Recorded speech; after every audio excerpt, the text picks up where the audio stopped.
ಜೈ ಶ್ರೀರಾಮ್. ನೀವು ನೋಡ್ತಾ ಇದ್ದೀರಾ ಟಿವಿ ವಿಕ್ರಮ. ನಾನು ಸೌಮ್ಯ ಸನಾತನಿ. ನಮ್ಮ ಟಿವಿ ವಿಕ್ರಮದ ಎಲ್ಲಾ ಕಾರ್ಯಕ್ರಮಗಳ ನೋಟಿಫಿಕೇಶನ್ ನಿಮಗೆ ಸಿಗಬೇಕಂತ ಹೇಳಿದ್ರೆ ನಮ್ಮ ಟಿವಿ ವಿಕ್ರಮ ಚಾನೆಲ್ ಅನ್ನು ಸಬ್ಸ್ಕ್ರೈಬ್ ಮಾಡಿ, ಹಾಗೆ ಬೆಲ್ ಬಟನ್ ಕ್ಲಿಕ್ ಮಾಡೋದನ್ನ ಖಂಡಿತ ಮರಿಬೇಡಿ. ವೀಕ್ಷಕರೇ, ದೆಹಲಿ ವಿಧಾನಸಭಾ ಚುನಾವಣೆಗೆ ಈಗಾಗಲೇ ರಣಘೋಷ ಮೊಳಗಿದೆ. ಬರೋ ತಿಂಗಳ 5ನೇ ತಾರೀಕು ದೆಹಲಿಯ 70 ಕ್ಷೇತ್ರಗಳಿಗೆ ಚುನಾವಣೆ ನಡೆಯುತ್ತೆ.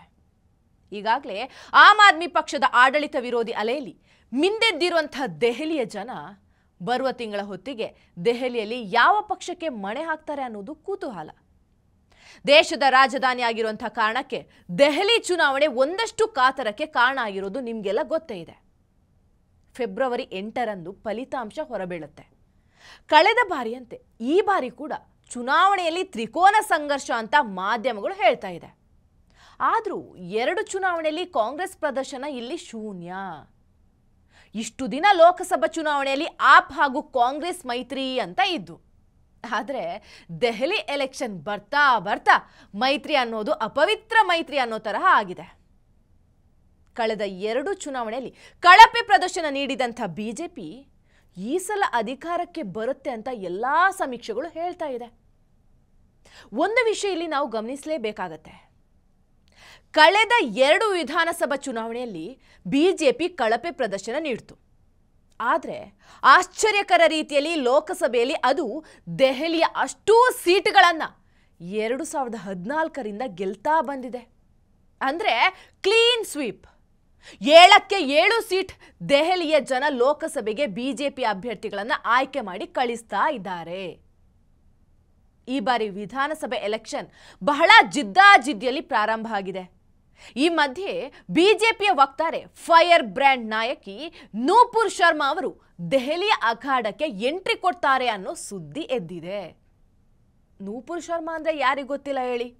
ನೂಪುರ್ ಶರ್ಮಾ ಅವರು ಎಂಟ್ರಿ ಕೊಡ್ತಾರೆ ಅಂತ ಸುದ್ದಿ ಬರ್ತಾನೆ ಎದುರಾಳಿಗಳಲ್ಲಿ ಒಂಥರ ನಡುಕ ಶುರು ಆಗ್ಬಿಟ್ಟಿದೆ. ಕಳೆದ ವರ್ಷ ಲೋಕಸಭೆ ಎಲೆಕ್ಷನ್ ಅಲ್ಲಿ ಅವರನ್ನ ರಾಯಬರೇಲಿಯಿಂದ ಕಣಕ್ಕೆ ಇಳಿಸ್ತಾರೆ ಅನ್ನೋ ಸುದ್ದಿ ಇತ್ತು. ಹಾಗೆ ಸುದ್ದಿ ಬಂದಾಗಲೇ ಓವೈಸಿ ಆದಿಯಾಗ ಎಲ್ಲರೂ ಕೂಡ ಒಂದು ಸುತ್ತು ಕೂಗಾಟ ರಂಪಾಟ ಶುರು ಮಾಡಿಬಿಟ್ರು. ನೂಪುರ್ ಶರ್ಮಾ ಹಾಗೆ ಹೀಗೆ ಅಂತ ಕತೆ ಹೊಡೆಯೋಕೆ ಶುರು ಮಾಡಿದ್ರು. ನೂಪುರ್ ಶರ್ಮಾ ಎಂಟ್ರಿ ಕೊಟ್ರೆ ವಿಪಕ್ಷಗಳ ಹೊಟ್ಟೆಯೊಳಗೆ ಬೆಂಕಿ ಕೊಟ್ಟ ಹಾಗೆ ಯಾಕಾಗುತ್ತೆ ಗೊತ್ತಾ?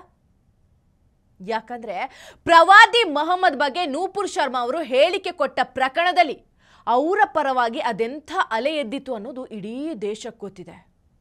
ಇದೀಗ ಮತ್ತೆ ವಿವಾದಾತ್ಮಕ ಹೇಳಿಕೆ ನೀಡಿರುವಂತಹ ಪಕ್ಷದ ಮಾಜಿ ವಕ್ತಾರೆ ನೂಪುರ್ ಶರ್ಮಾಗೆ ಬಿಜೆಪಿ ಟಿಕೆಟ್ ನೀಡಬಹುದು ಅಂತ ಸುದ್ದಿ ಮತ್ತೆ ಬಂದ ಕೂಡಲೇ ಅದೇ ರೀತಿ ಹೇಳಿಕೆ ಪ್ರತಿ ಹೇಳಿಕೆಗಳು ಆರಂಭ ಆಗಿದೆ.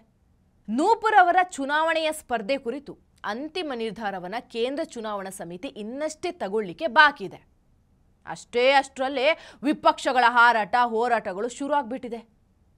ಅವರನ್ನ ಈ ಹಿಂದೆ ಮೊಹಮ್ಮದ್ ಪೈಗಂಬರ ಬಗ್ಗೆ ನೀಡಿದಂಥ ವಿವಾದಾತ್ಮಕ ಹೇಳಿಕೆಯಿಂದಾಗಿ ಪಕ್ಷ 2 ವರ್ಷಗಳ ಹಿಂದೆ ಉಚ್ಚಾಟನೆ ಮಾಡಿದ್ದು ನಿಮಗೆಲ್ಲ ಗೊತ್ತೇ ಇದೆ.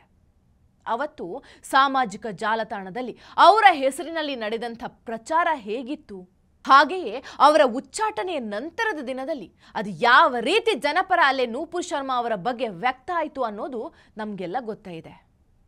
ಇನ್ನೂ ಒಂದು ಮಜಾ ಏನಂದ್ರೆ, ನೂಪುರ್ ಅವರನ್ನ ದೆಹಲಿಯ ಸಿಎಂ ಮಾಡಬೇಕು ಅಂತ ಅವರ ಅಭಿಮಾನಿಗಳು ಒತ್ತಾಯ ಮಾಡ್ತಾ ಇದ್ದಾರಂತೆ. ಈಗಾಗಲೇ ಅವರ ಕಮ್ಬ್ಯಾಕ್ ಸುದ್ದಿಯನ್ನೇ ಕೆಲವರಿಗೆ ಅರಗಿಸ್ಕೊಳ್ಳಿಕ್ಕೆ ಆಗ್ತಾ ಇಲ್ಲ. ಇನ್ನು ಅವರನ್ನ ಸಿಎಂ ಮಾಡಿದ್ರಂತೂ ಕೇಳೋದೇ ಬೇಡ. ವಿಪಕ್ಷಗಳ ಪ್ರತಿಕ್ರಿಯೆ ಯಾವ ರೇಂಜಿಗಿರ್ಬಹುದು ಹೇಳಿ. ಬಹುಶಃ ದೆಹಲಿಯ ಕಲ್ಕಾಜಿ ಕ್ಷೇತ್ರದಿಂದ ಟಿಕೆಟ್ ನೀಡುವ ಬಗ್ಗೆ ಚರ್ಚೆಗಳು ಆಗ್ತಾ ಇದೆ. ಈಗಾಗಲೇ ಕಲ್ಕಾಜಿ ಕ್ಷೇತ್ರದಿಂದ ಮಾಜಿ ಸಂಸದ ರಮೇಶ್ ಬಿಧುರಿ ಅವರ ಹೆಸರು ಫೈನಲ್ ಆಗಿರಬಹುದು. ಆದರೂ ಪ್ರಿಯಾಂಕಾ ಗಾಂಧಿ ಮತ್ತು ಸಿಎಂ ಅತೀಶಿ ಅವರ ಕುರಿತಾದ ವಿವಾದಾತ್ಮಕ ಹೇಳಿಕೆಗಳ ನಂತರ ಕಲ್ಕಾಜಿಯಿಂದ ಪಕ್ಷದ ಅಭ್ಯರ್ಥಿಯನ್ನು ಬದಲಾಯಿಸುವ ಬಗ್ಗೆಯೂ ಚರ್ಚೆ ನಡೀತಾ ಇದೆ. ಸದ್ಯ ಬಿಜೆಪಿ ರಾಷ್ಟ್ರೀಯ ವಕ್ತಾರೆ ಆಗಿದ್ದಂಥ ನೂಪುರ್ ಶರ್ಮಾ ಪ್ರವಾದಿ ಮೊಹಮ್ಮದ್ ಪ್ರಕರಣದ ನಂತರ ಸಾರ್ವಜನಿಕ ವೇದಿಕೆಗಳಲ್ಲಿ ಹೆಚ್ಚು ಕಾಣಿಸಿಕೊಳ್ತಾ ಇರಲಿಲ್ಲ. ಕೆಲ ಸೆಮಿನಾರ್ಗಳಲ್ಲಷ್ಟೇ ಅವರು ಭಾಗವಹಿಸ್ತಾ ಇದ್ರು. ಅವರನ್ನ ಅಮಾನತುಗೊಳಿಸಿ ಈಗಾಗಲೇ 2 ವರ್ಷಗಳಾಗಿವೆ. ಅವರ ಪ್ರಕರಣ ಪಕ್ಷದ ಶಿಸ್ತು ಸಮಿತಿಯ ಮುಂದೆ ಬಹುಶಃ ಇನ್ನೂ ಬಾಕಿ ಇದೆ ಅನ್ಸುತ್ತೆ. 2022ರ ಮೇ ತಿಂಗಳಲ್ಲಿ ಟಿವಿ ಚರ್ಚೆಯಲ್ಲಿ ಪ್ರವಾದಿ ಮೊಹಮ್ಮದ್ ಬಗ್ಗೆ ಅವಹೇಳನಕಾರಿ ಮಾತಾಡಿದ್ದು ದೊಡ್ಡ ವಿವಾದವನ್ನ ಹಾಗೆ ಚರ್ಚೆಯನ್ನು ಕೂಡ ಹುಟ್ಟುಹಾಕಿತ್ತು. ಅದರ ತೀವ್ರತೆ ಎಷ್ಟು ಇತ್ತು ಅಂತ ಹೇಳಿದರೆ, ರಾಜಸ್ಥಾನದಲ್ಲಿ ನೂಪುರ್ ಶರ್ಮಾ ಅವರನ್ನು ಬೆಂಬಲಿಸಿ ಪೋಸ್ಟ್ ಹಾಕಿದ್ದಂಥ ಒಬ್ಬ ಸಾಮಾನ್ಯ ದರ್ಜಿಯನ್ನು ಹತ್ಯೆ ಮಾಡಿದ್ರು ಭಯೋತ್ಪಾದಕರು. ಹತ್ಯೆ ಮಾಡಿದ್ದಷ್ಟೇ ಅಲ್ಲ, ಅದರ ವಿಡಿಯೋ ಮಾಡಿ ಸೋಷಿಯಲ್ ಮೀಡಿಯಾದಲ್ಲಿ ಹಾಕಿ ವಿಕೃತಿ ಬೇರೆ ಮೆರೆದಿದ್ದಾರೆ. ನೂಪುರ್ ಶರ್ಮಾ ಅವರ ವಿರುದ್ಧ ದೇಶದ 100 ಪೊಲೀಸ್ ಕೇಸ್ಗಳನ್ನು ಮಾಡಿ ಅವರನ್ನು ಹತ್ತಿಕ್ಕುವಂಥ ಕೆಲಸ ಮಾಡಲಾಗುತ್ತೆ. ಎಂಥ ಒತ್ತಡವನ್ನು ಈ ಮತಾಂಧರರು ಮಾಡಿದ್ರು ಅಂದರೆ, ಎಕ್ಸ್ ಖಾತೆಯ ಪೋಸ್ಟ್ಗಳಲ್ಲಿ ಶರ್ಮಾ ತನ್ನ ಹೇಳಿಕೆಯನ್ನು ಸಾರ್ವಜನಿಕವಾಗಿ ವಾಪಸ್ ತೆಗೆದುಕೊಳ್ಬೇಕಾಗಿ ಬಂತು. ಅವರ ತಲೆ ತೆಗೆದವರಿಗೆ ಬಹುಮಾನಗಳನ್ನು ಘೋಷಣೆ ಮಾಡುವುದರ ಮೂಲಕ ತಮ್ಮ ಮತಾಂಧತೆಯ ಪ್ರದರ್ಶನವನ್ನು ಕೆಲ ಶಾಂತಿ ಪ್ರಿಯರು ಅಂತ ಕರೆಸ್ಕೊಳ್ಳುವಂಥ ವರ್ಗದವರು ಮಾಡಿದರು. ಆ ನಂತರ ನೂಪುರ್ ಅವರು ಸಾರ್ವಜನಿಕವಾಗಿ ಹೆಚ್ಚೆಲ್ಲೂ ಕಾಣಿಸ್ಕೊಳ್ಳಿಲ್ಲ.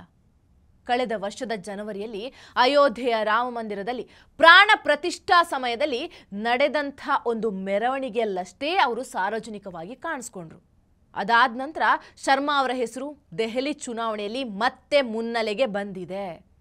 ಅವರನ್ನು ಅಭ್ಯರ್ಥಿಯಾಗಿ ಮಾಡಿದರೆ ಬಿಜೆಪಿಗೆ ಎಷ್ಟು ಲಾಭ ಆಗಬಹುದು ಅನ್ನೋ ಲೆಕ್ಕಾಚಾರ ಕೂಡ ನಡೀತಿದೆ. ಬಿಜೆಪಿ ಅವರಿಗೆ ಟಿಕೆಟ್ ಕೊಡುತ್ತಾ? ಅವರು ಸಿಎಂ ಕ್ಯಾಂಡಿಡೇಟ್ ಆಗಿ ಪಕ್ಷ ಅವರನ್ನು ಪರಿಗಣಿಸುತ್ತಾ? ಈಗಾಗಲೇ ಕೆಲ ಅಚ್ಚರಿಯ ಮುಖ್ಯಮಂತ್ರಿ ಅಭ್ಯರ್ಥಿಗಳ ಘೋಷಣೆ ಮಾಡಿರುವಂಥ ಬಿಜೆಪಿಯಲ್ಲಿ ಇದು ಅಸಾಧ್ಯ ಅಂತ ಹೇಳೋಕ್ಕಂತೂ ಖಂಡಿತ ಆಗೋದಿಲ್ಲ. ನಾವು ಫೆಬ್ರವರಿ 8ರ ತನಕ ಕಾದು ನೋಡೋಣ. ಟಿವಿ ವಿಕ್ರಮ, ದೇಶ ನಿಮ್ಮ ಕೈಯಲ್ಲಿ. ಈ ಕಾರ್ಯಕ್ರಮ ನಿಮಗೆ ಇಷ್ಟ ಆಗಿದ್ದಲ್ಲಿ ಲೈಕ್, ಶೇರ್ ಹಾಗೂ ಕಮೆಂಟ್ ಮಾಡಿ. ಟಿವಿ ವಿಕ್ರಮದ ಕಾರ್ಯಕ್ರಮಗಳನ್ನು ನಿರಂತರವಾಗಿ ವೀಕ್ಷಿಸಲು ಸಬ್ಸ್ಕ್ರೈಬ್ ಮಾಡಿ, ಬೆಲ್ ಐಕನ್ ಒತ್ತಿ.